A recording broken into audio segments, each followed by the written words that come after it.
I came to the Blanchet because I found myself in a homeless situation. I needed a safe, clean place to stay, just to get out of the elements or just to move forward. I felt that an environment like this was imperative to moving forward.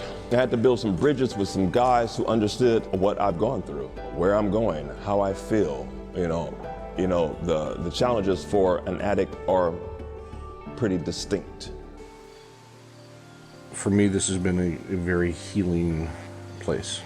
My recovery wouldn't be possible without it. It really begins to prep us for the return back to work and into the real world. And our job is to provide a safe, clean, friendly environment for the guest. For some of these folks, this is the closest thing to home for them.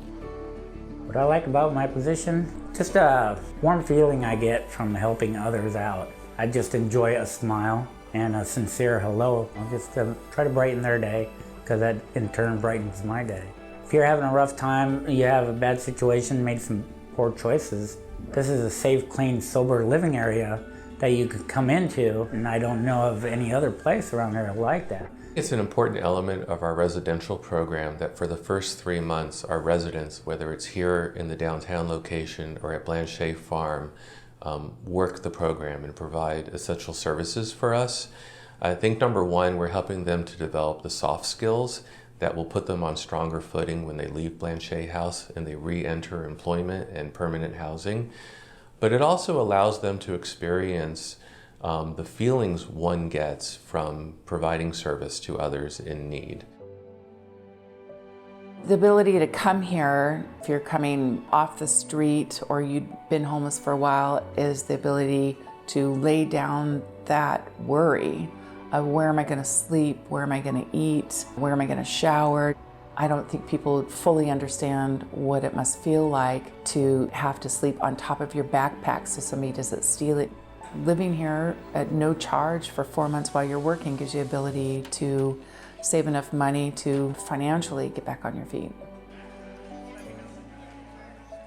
Working in the kitchen for some of these men is the first time they've worked in a while. It's a confidence builder.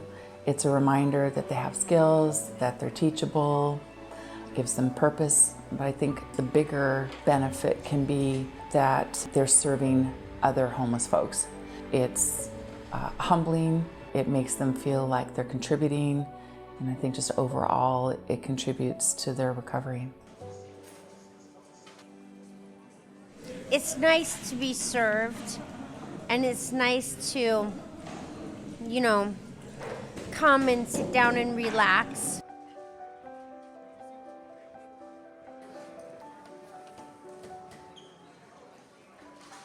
People reach out and just say thank you. Thank you for being here. There was a young man here one night, lingering along after we had, finished serving, and he was like one of the last ones to leave. And after we closed, about 5 minutes later, he showed up at the door and said he needed a sleeping bag or something. And so I went, to our donation closet, and I gathered a few things up, and I brought it upstairs to him, and I handed it to him. And he couldn't have been any more than 25 years old, but I handed it to him. He didn't say a word. He just broke down and started crying. And it broke my heart, man. It did. I'll remember that for a long time. Be safe out there, Carmen. It was good to see you. We are a longer shelter program for our residents. We give them 9 months, sometimes more. And I've learned how critical that extended time can be for them to really achieve recovery, restoration, and to be prepared to be successful once they leave Blanchet House. One of the biggest fears we have is judgment from others, especially those we care most about. And I had to sit in fear, direct fear of that judgment. And instead I was met with love and mercy. I was met with grace. I came here with just a backpack. I ran into some people on the street and they directed me down to the Blanchet House. There was a gentleman at the door. He greeted me with open arms. He welcomed me. So I never would have thought in my wildest dreams that I would be sitting in the kitchen manager's office, doing what I'm doing, helping guys with recovery and helping guys transition their lives to get back on track. I never would have thought that if I had gone back in time and told myself, Brian, here's where you're gonna end up, I would have never believed it. all my worldly possessions could fit in 2 backpacks and a suitcase. And I ended up homeless. I knew I had to do something, and there was still a part of me that wanted to live. This place is always going to be near and dear to my heart